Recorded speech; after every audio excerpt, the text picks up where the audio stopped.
Margaret, would you give us your name and where you were born and your date of birth?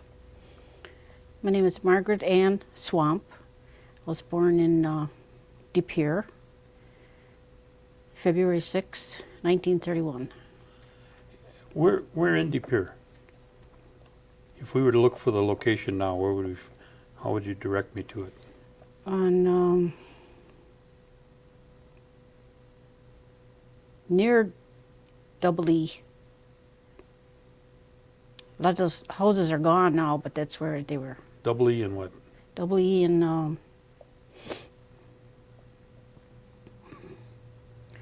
what is that road? Is it up by the nursing home? No, way towards De Pere. We were almost in De Pere. And that was, whose home was that? We rented from one of the farmers that lived near there. I see. Okay. Tell me your mother and your father's name and your mother's maiden name. My mother was Mary Cooper, and my dad was Andrew Swamp. Okay. Now, do you remember your grandparents? I remember my mother's father. He was Baptist Cooper, and his wife died when I was about 3 years old. I don't remember her, and I never knew my father's parents at all. But they were from Oneida here, Yes. not from New York. No, they were all out here then at that time. Okay. Where was your grandfather's location then? Did he have a homestead somewhere? Yeah, that was towards De Pere too. That was close, real close to Double E. The road used to, where Double E is now, there used to be a road that cut into it through the, there's farms there now and fields, but there used to be an old road that went through there, and he lived right off that road. Now tell me, what do you remember about your grandfather? Was he a big man? Was he short or heavy, light? When you think of him? He was kind of tall, not too heavy. He used to work a lot all the time, so he wasn't too heavy. What type of work did he do? He used to work for farmers in the area. Now, and at his home site, was he renting from some of the farmers, or did he have his own place? No, he was renting too from. Now, did he have a garden, his own garden? Yeah, always had a garden. Any livestock? No. Maybe a few chickens once in a while and some rabbits. Did he speak Oneida? Yes. And did he ever tell you where he went to school? No. No, I was only about 10 years old when he died, so we never got into any heavy discussions. Yeah. Did he, I would assume that his first language was Oneida then. Mm-hmm. Yes. What about your parents? What did your mother, did she work outside the home, or she just worked in the home? No, she was home. She had, when she was in school, her mother died, and there were small children to home, so she quit school and took care of her brothers and sisters. Now, did she tell you where she was going to school? At where the seminary is now. At that when it was a boarding school? Yeah. Okay. Now, can you remember where that location? Well, it's out by De Pere, by your grandfather's place that they lived. Yeah, we lived right just across the field from them. I see. And what did your dad do? What kind of occupation did he have? He worked at a paper mill in Green Bay. We did. And did he have a garden? And Yes, he always had a garden. I always wondered how he had time to work in the garden, but it must have been a relaxation then for him to work, to have the garden. But he always had a garden. We got a lot of our food out of the garden. My mother canned a lot. what about water and electricity was there? We had a pump outside the house, and let's see. I remember when we got electricity, but for a long time we didn't have any. We had lamps. Kerosene. Hmm. Okay, tell me, did you have any brothers and sisters? I had 2 brothers, And why don't you give me their names?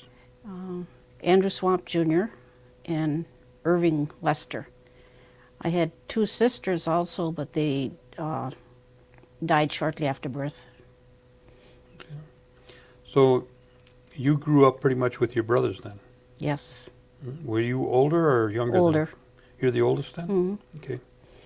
So the chores or responsibilities pretty much fell on your shoulders to direct these guys, I suppose, huh? Well, they had boys' things and girls' things. All the stuff in the house was girls' work, and anything outside was boys' work. So you took care of everything in the house. Yeah, I used to help my mother. And was she a pretty good cook? Yes. She was an excellent baker. What was your favorite? Oh, biscuits. Biscuits? Where did your parents go to church? Holy Apostles. Okay. The so your job around the house then would be pretty much to take care of the work that went inside then. Hmm. Now you had a pump, but you must have had a stove. It must have been a wood stove then, I would imagine, right? Yeah, So one of these big round black ones. Hmm. We had coal and wood. What'd you do to heat your water? Oh, we used to have a great big kettle. You'd fill it up with water and then put that on the stove. Or fill up little kettles to fill up the big kettle. Heated it on the stove. How'd you do your ironing? We had irons that you had to put on the stove to heat up. On a wood stove. Put the irons on there till they got hot enough. That was quite a chore then, wasn't it? Yeah, it was an all-day thing too. What about wash day now? Is that kind of the same thing, an all-day affair? Yeah, you have to haul water to heat it, and I remember. Well, my mother used to wash on the washboard for a long time, until they finally got a washing machine. Then it was when you had to step on a pedal, a gas or something, to get the washing machine going. Sometimes you'd be stomping there for half an hour before the machine ever started. Now you said you can remember when you got electricity. Hmm. Tell me about that. I was in high school Oh, when we finally moved to a place that had electricity. I said, oh, that ironing, I loved to iron then. it was quite an experience then, huh? Yeah. What about your brothers? Did they do any hunting and fishing? Oh, little fishing. Not too much. Did you ever go with them? My folks used to take us all sometime. We used to go down by near Pamprin Park. And my folks used to like to go fishing. Us kids mostly just went along and played. They used to catch a lot of fish? They used to take a 5-gallon can along, and sometimes fill that half up. And then they used to salt the fish. Keep it. That's how they put them up then, Yeah. salting. Okay. What we didn't eat right away. Now I've heard of this soup that they make. Did your parents ever make that suckerhead soup they talk about? My mother used to. See? Yeah. She's the only one that would eat sucker heads. Said I couldn't eat anything that looked back at me.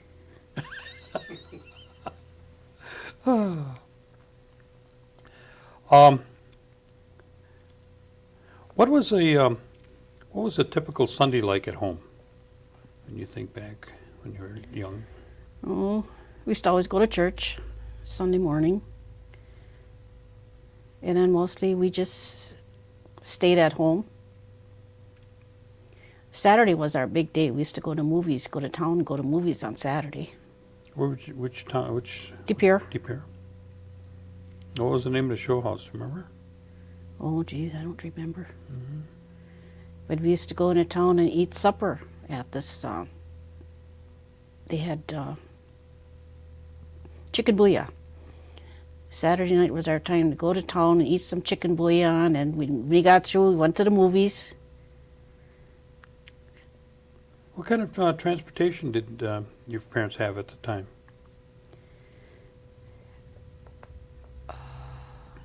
My dad had a Model T at one time, and then well, before he had the car, he used to walk everywhere. When he first started working at the paper mills in Green Bay, he used to walk from our house to De Pere, and he used to catch the train there that went to Green Bay, and he'd work.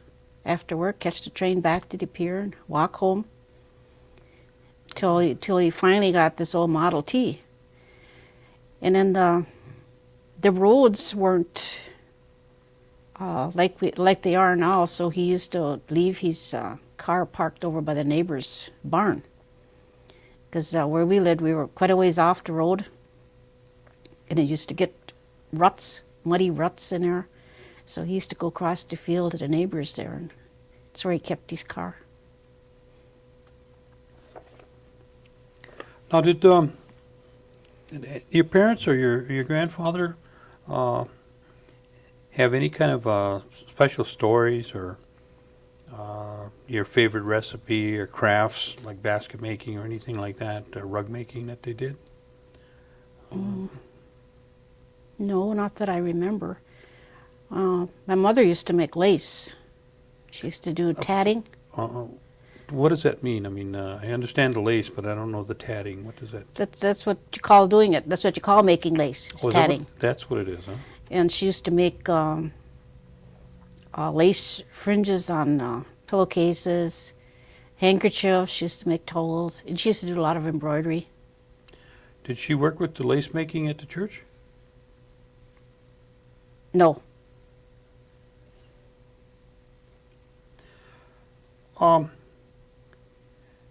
Tell me what a typical Christmas would be like at home. With my folks, my dad used to go out and get a tree, and Christmas Eve, we'd trim the tree. And I don't know why we never burnt down, because they put real candles. They had little spring candle holders there, and put real candles and lit up the tree with that. And then as years went by, they bought ornaments, bulbs, but I remember they still had the candles in the trees.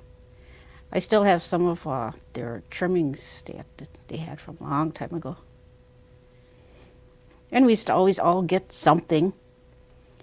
My mother used to sew a lot, so we all got something new to wear. And then we always had some kind of toy. Sometimes it was homemade. I had an uncle that still lived with my grandpa, in Grandpa's house. And he used to do a lot of whittling, so he used to make the boys cars, trucks. What about church then on Christmas Eve? Would you go to one of the masses? We always went to church. All I can remember is going to midnight mass. I don't think we ever missed one. Maybe unless the weather was too bad and couldn't get through the roads. Did they sing a lot of the Oneida hymns at that time? Yeah, some of the familiar ones they still sing. My parents used to talk Indian, but they never tried to teach any of us. The only time they talked it around the house when they didn't want us to know what they were talking about. Do you have any suspicion as to why they may not have tried to teach you the language? They told us when they went to school they weren't allowed to speak their language, so they thought it's best if we don't have to go through that. And he said, talk English whenever you can. But they used to still talk between themselves.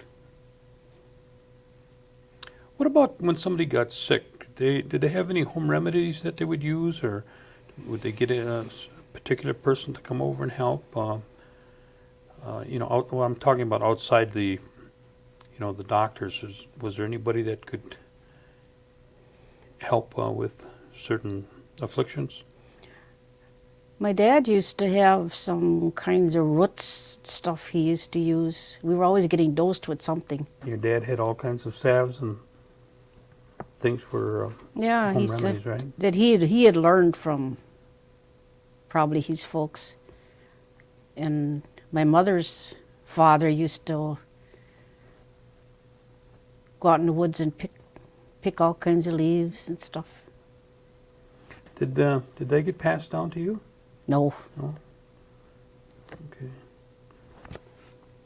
What about the corn soup and the cornbread? Did they pass that on to you, to making that? No. I have to go buy mine. I don't know how to make it. Okay. Now, let's move over to Christmas. What was Hoyan like? And tell me what it means, that the way you understand it. Oh, it's New Year's, and it was a celebration of the New Year, and my brothers and I, we used to go Hoyaning. We'd pick up kids in the neighborhood, so must have been about 6, 7 of us, and well, we lived towards De Pere, and I had an aunt that lived up near the airport. So we'd go from our house till we got up to my aunt's house. That's as far as we'd go, and eat some of our donuts and stuff at her house. She always used to have something warm for us to eat and drink. But we used to go to whatever kind of weather it was. Well, when you're a kid, you don't notice that cold anyway. But we used to go every New Year's, go Hoyaning. Did you ever anybody ever tell you why a lot of them made donuts as opposed to anything else? I don't know. I never knew why it was donuts. Yeah, because they give you a lot of things, but it was primarily. I don't know. Maybe it's just something that. Maybe it was something easy to make. It might be. Yeah. Mm-hmm.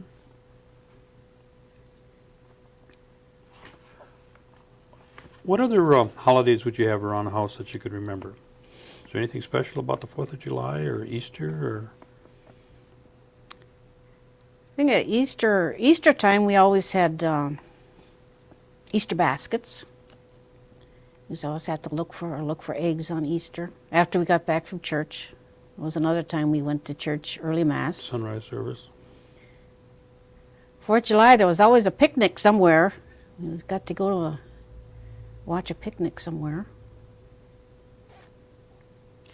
Do you remember your parents or your grandparents ever gathering holy water on Easter? My dad used to. Did he ever tell you the story behind that? No, it was just something he did. Did he ever talk about how he did it?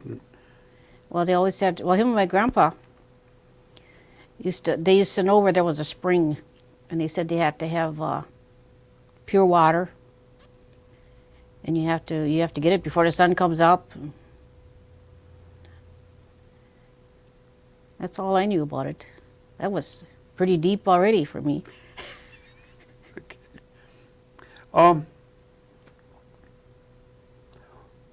When can you remember going to school? Remember your first day? First grade, yes. Tell me about that. First day I went to school, I had to go with my aunts and uncles. We lived about, it must be 4 miles from the school. We walked. And I went to school, and the first day of school I met a girl there.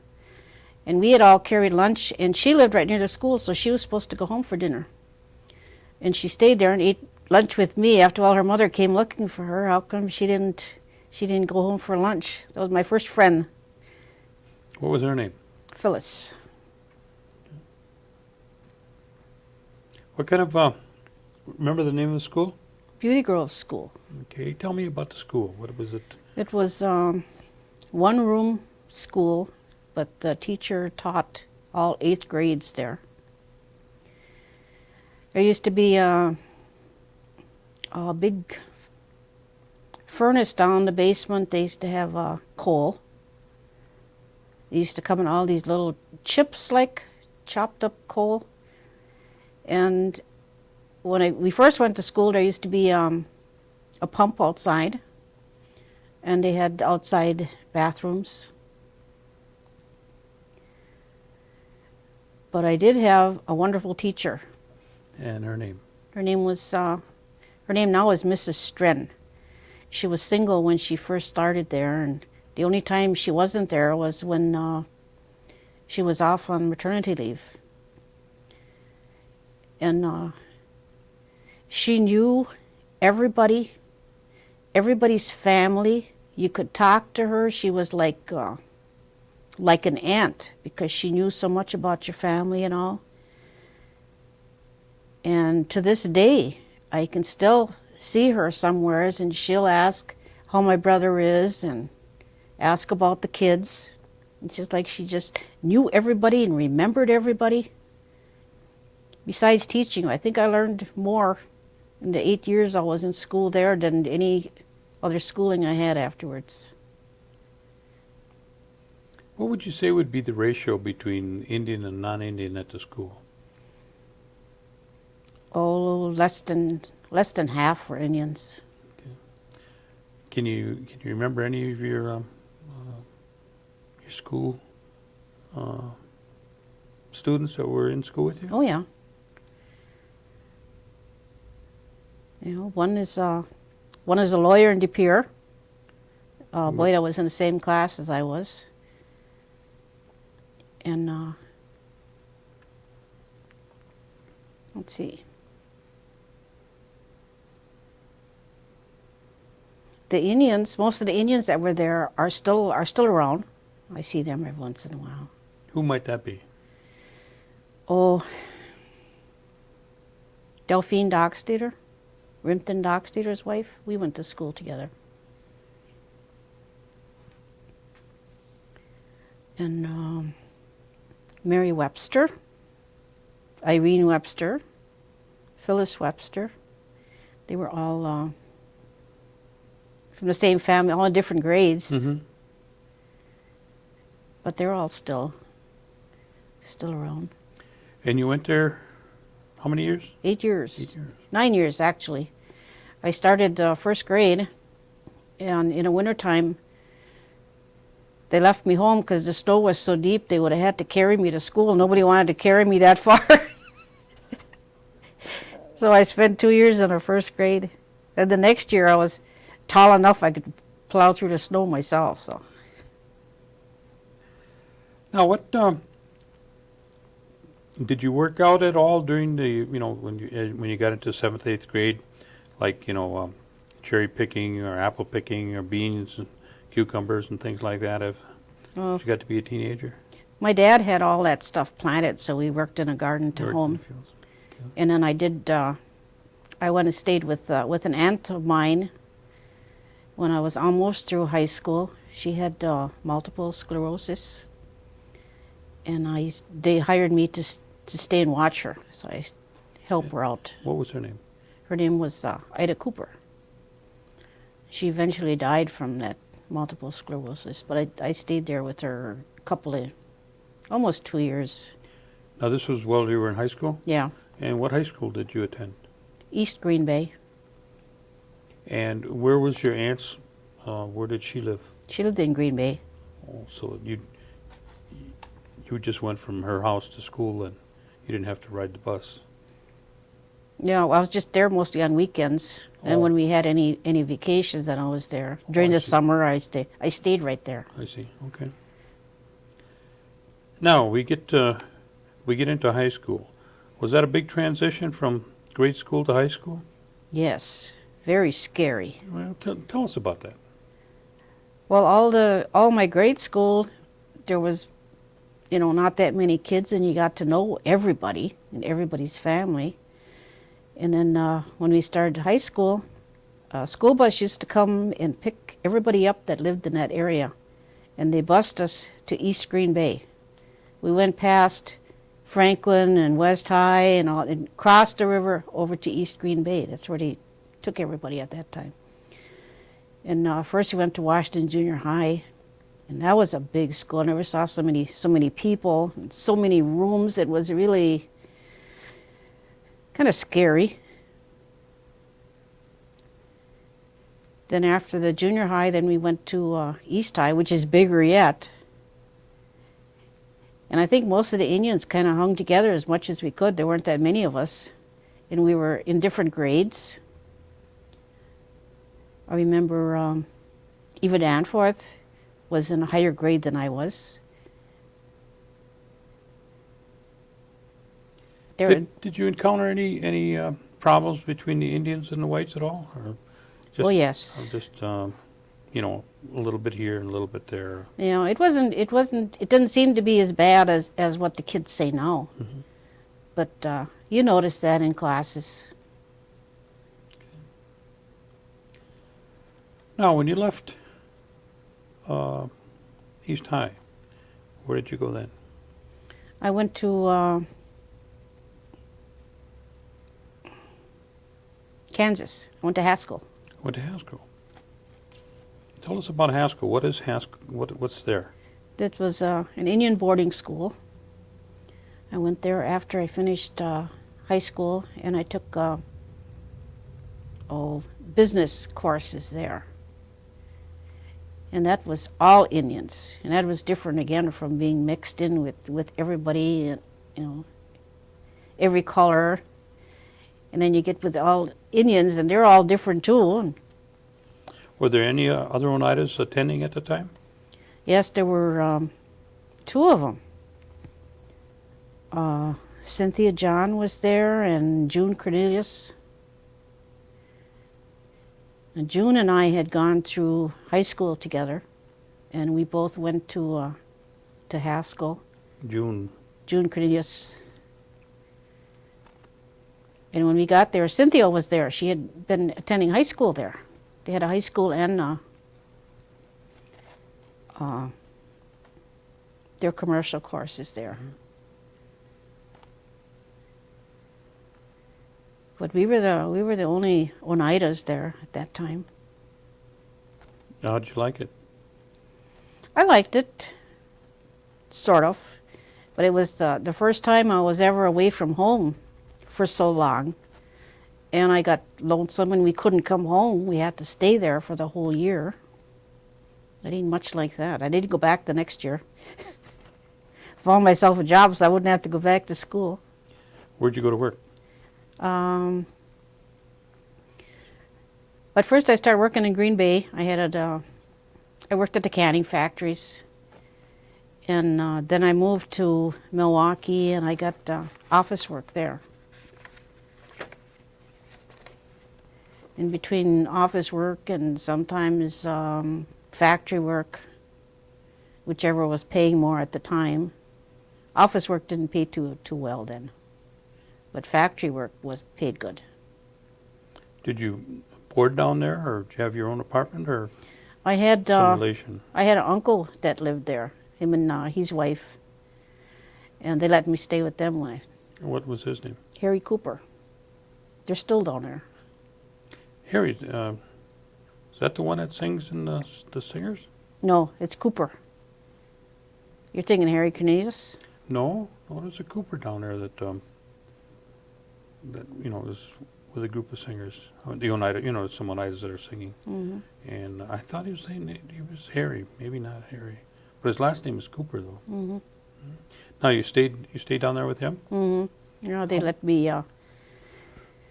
me stay with them till I got started getting some regular paychecks, and then I moved in with a couple girls that I was working with.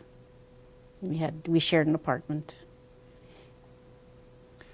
Was there any kind of activities that you were involved in down there?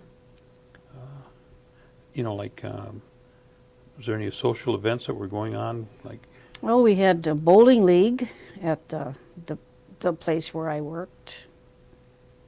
Were you involved with that? Yeah, I tried to bowl. They used to have, they played darts at that time, but it was like baseball darts instead of the kind of darts they have now. It's like, we used to do that a lot. Plus go out. What about Indian activities? Was there any Indian activities going on down there? No, not just the bars. There used to be Indian bars where mostly all the Indians gathered. You remember the names of them? Indian John belonged to John Danford's dad.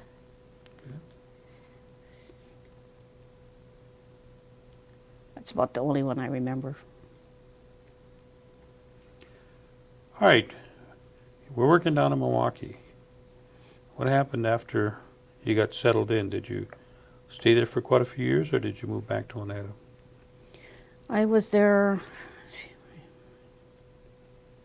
I worked there several years. Then I worked in Chicago. What did you do there? Factory work. I must have worked in every kind of factory there is. Used to make shoes. We worked in I worked in a lipstick factory. I worked in a candy factory. Wherever. It seemed like I was never out of a job, though. If one job would end, there was another one. Mm-hmm. But mostly factory work. Okay, we're down in Chicago now. You stayed there for a couple of years? Mm-hmm. I was back and forth between Chicago and Milwaukee because I still had relatives in Milwaukee. When did you move back to Oneida then? Before or after you started your family? I was back in. I used to come home on weekends, and that's where I met him one weekend. And he was just going into the Army then. And I think I was working in Milwaukee then, so I went back to Milwaukee. And then I moved to Chicago, because that's where he was stationed. And then stayed there till he got out of the Army. And then we moved back to Oneida. How many children do you have? 10. Wow. I'd hate to ask you how many grandchildren you got. 21. Can you give me the names of your children, please? My kids? It's Robin, Terry, Mary, Diane, and Doreen. They're twins. And then John, Karen, Pete, Sally, and Tony. Wow. I won't ask you the grandchildren. And we also have 3 Oh, great-grandchildren. you do? And one on the way. Wow. Boy, you must have a house full when they all come over there for Christmas. and Good thing they can't all come at the same time or we'd never have enough room. But now with everybody working, they work shift work, and yeah. so we don't. So you got to eat in shifts then. Yeah. Huh? Whoever gets there first gets the Get most. the hot bread, huh? Wow, that's a good sized family. Jeez. How old is Robin? Robin's 44. He was just 44. Is he? Okay. All right, we're coming home now, back to Oneida after Frank got out of the service, right? Mm-hmm. Okay. Tell me what happened then, or where did you reside at it when you first come out? About what year would that be, too? What, 54? About 54. We stayed with my parents for a while when we first came And that's out. still over towards De Pere? No, they had moved, and they were up on. They lived up in Oneida by. Not too far from that multi-purpose center. They used to. They had a house there. Pretty big house, and we stayed with them for a while until Frank got a job, and we found our own place. Did you? I'm assuming that you didn't work out because with that many children, you No, had I a house didn't. full to take care of. I didn't work until the kids were all in school. And where did you go to work then? Then I found work in a canning factory in Green Bay. Well, I used to work in the summertime because the older kids were home and they could, help with the little ones. So I just worked during the summer, get out of the house and help with the bills a little bit. Then as soon as school started, well, canning season was over too, so I'd be back home again until my youngest one was in school all day, and then I found full-time work. I used to work in a downtowner motel. Worked there for a while. Canning factories, and I took some courses from IBM company was sponsoring some courses, and I took those for office work. And then I got a job at. I later got a job then with the Green Bay Job Service. How long did you work there? Oh, I worked there for about 8 years. Is that the same place where Eva Danford worked? Mm-hmm. When you finished there, then what did you go into? Oh, I got a job with the tribe then. And in what capacity? It's income maintenance worker. I was always looking for any job openings back out here. I used to hate that long drive into town, especially in the wintertime when it was, slippery roads and all. And I finally found one with the income maintenance office. And I had learned how to use computer working at the job service. And anyway, they hired me there. I must have worked for them 12, 14 years. Now, what time of what's the year about? From about 70.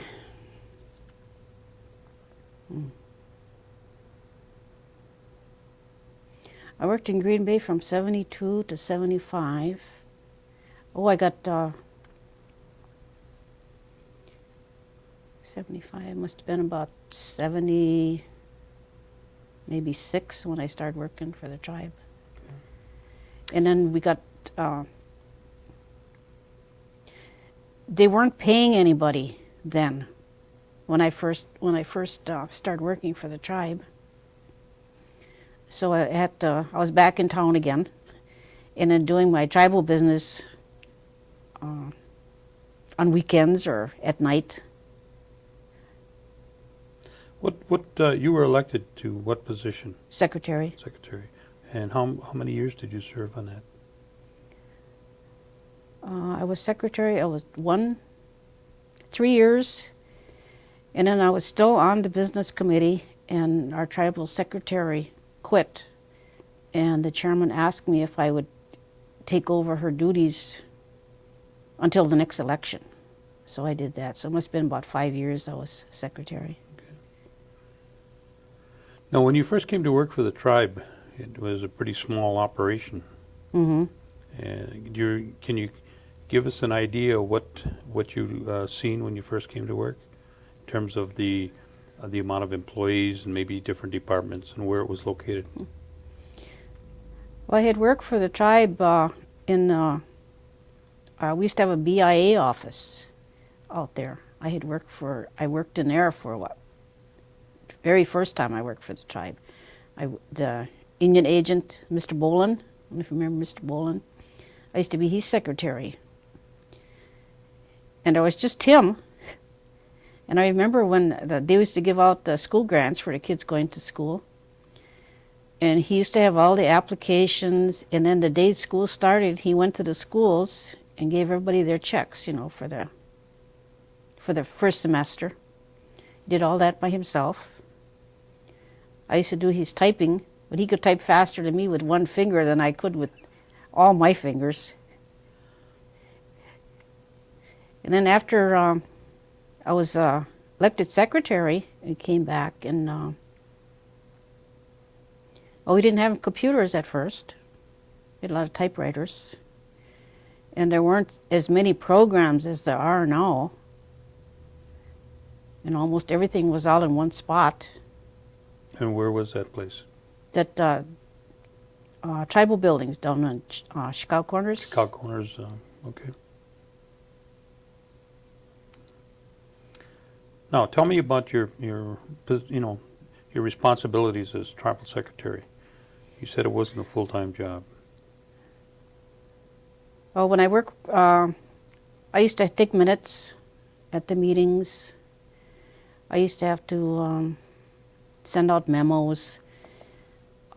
While I was tribal secretary, sometimes the chairman couldn't go to meetings, and I usually accompanied the vice chairman, or sometimes I had to take his place. And I used to go attend meetings, and I'd have to bring back the information. And we had to,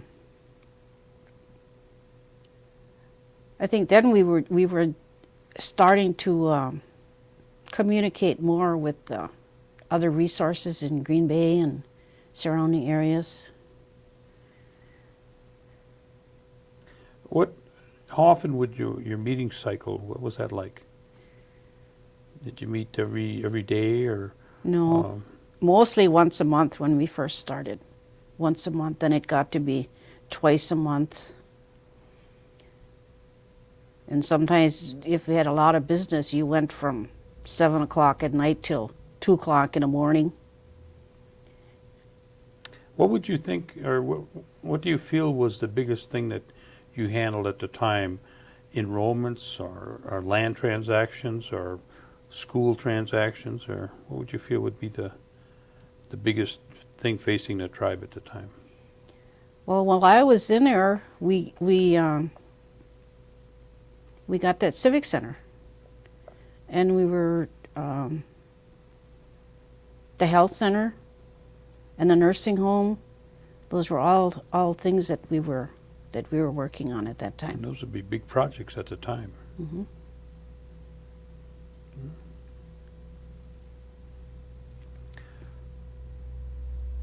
After you left the serving as secretary, did you take on a different job then? Yeah, I went back to Green Bay. Okay. Job Service hired me back. So I worked there for a while till I found the job with the income maintenance, and I moved back out here again. I still didn't like that long drive into town all the time. And the job with income maintenance was a full-time job? Yes. And where was that located? In the tribal building. Everything was in the tribal building? Everything was in a tribal building. By then, the business committee had moved to Norbert Hill Center, and the income maintenance was there. How long did you work in that capacity? Oh, I must have started there in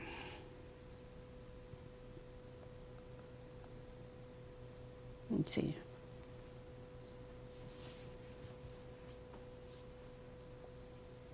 Just a couple minutes left. 89, 1989. I worked for the income maintenance department, and then when the new jobs program came out, I transferred into that department, and I worked there then until I retired in 96. 96 you retired? Mm-hmm. I suppose you're busier now than you were when you were working, huh? No, not really. It's different kind of work. Yeah. I think you're on the go quite a bit. I miss not having something specific to do. Uh-huh. Well, you can always go fishing. No, I don't like fishing. Let's stop here. Somebody was telling me some stories about his dad being involved in witchcraft. Did you ever hear anything like that? No, No? never heard that. Okay. Because he would tell some stories. I remember when we used to go over by his house, and Mm-hmm. some ghost stories and things like that. No. My mother used to tell us stories when she was younger, that there were such things. Well, my grandpa did too. My grandpa Schuyler, he said that there were, when he was younger, Mm-hmm. and they had these St. Vitus Mm-hmm. that they'd have in curing, and because somebody from his family was going blind, and they did this for her, and her vision would come back, but then it would fade again, Mm-hmm. and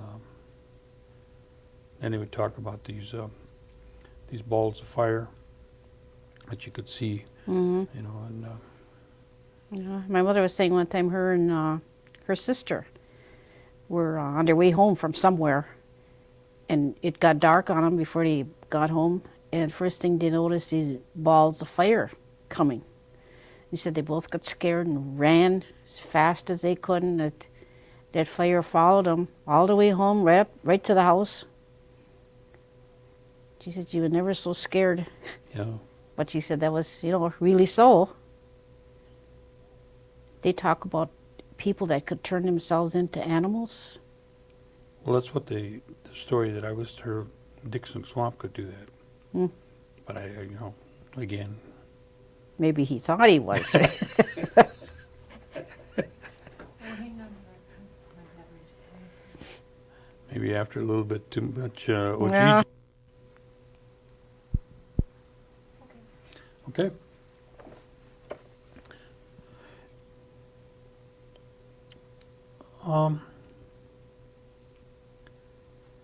Margaret, we're working on this project to try to provide information to the generations that are coming, and we're hoping to be able to take these videos and either put them onto the computer or on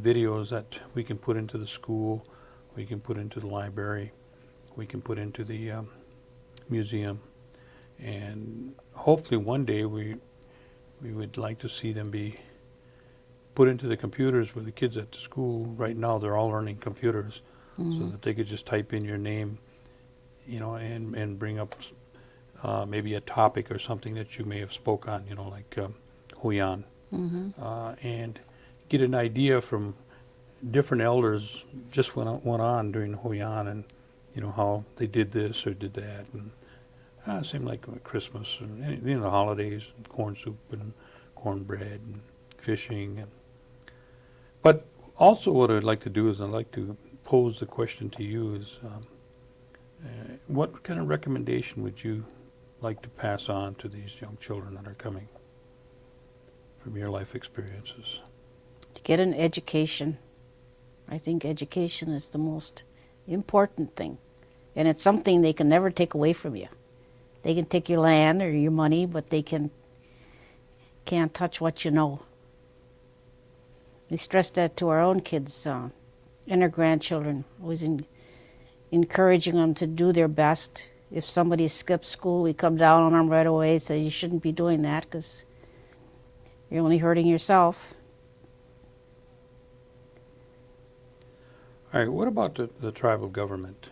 And I go back to the point that, you were working for the tribe before many of them were on Before they full-time. got paid. Yeah. Based on your experience, what you've seen then and what you've seen now, what kind of recommendation would you make towards the tribal government in terms of any possible improvements that you feel they could make or changes to benefit the people?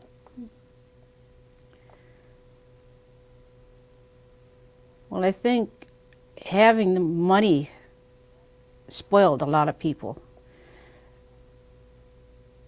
When we first had tribal governments, nobody was paid to do things. You did things because you wanted to, because you knew things had to be done and somebody had to do it. And that's how a lot of things got started without having the big pay. People didn't do that, didn't have to go running to different parts of the country for every little thing, and we just used what resources were available, right here. I'm not saying that that's all bad, but I think money spoils people. Be different if everybody had it, but when it's only a few, and not spread out very evenly. That causes a lot of it's a lot of barriers to getting things done then. What would you say is probably the most positive thing that's happened to the tribe in the last 20 years?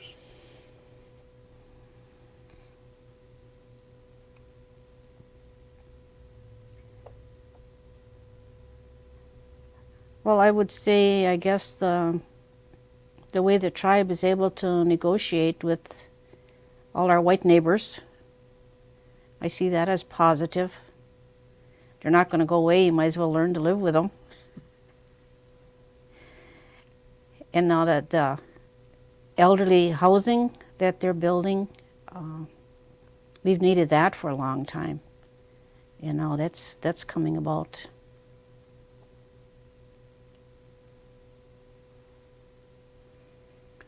Is there any area that I might have forgotten that you would like to speak about?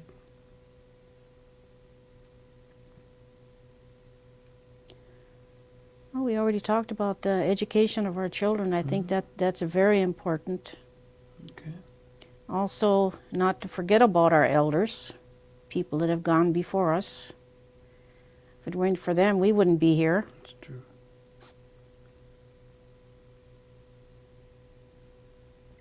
Whatever happened to your 52 cents? Must have got divided out somehow. I remember the last time we got that, we got $35. And do you know what it was for? It was that payment for, when was it, Revolutionary War, when the Indians helped George Washington. And everybody was supposed to get 52 cents a year after that. Do you still get it? No, Do you know where it went? no. Okay. There probably isn't enough to divide up anymore. We got so many Indians now. What was the enrollment that you remember at the time when you were secretary? You kind of just off the top of your head idea? Enrollment? Yeah, in terms of the, the membership. No, I don't remember that right off. Okay. Because I'm sure it's It's probably astronomical triple or now, yeah. whatever what it used to be. Yeah. Okay. Well, I want to thank you for sharing these stories with us, and we're not going to have you take a test.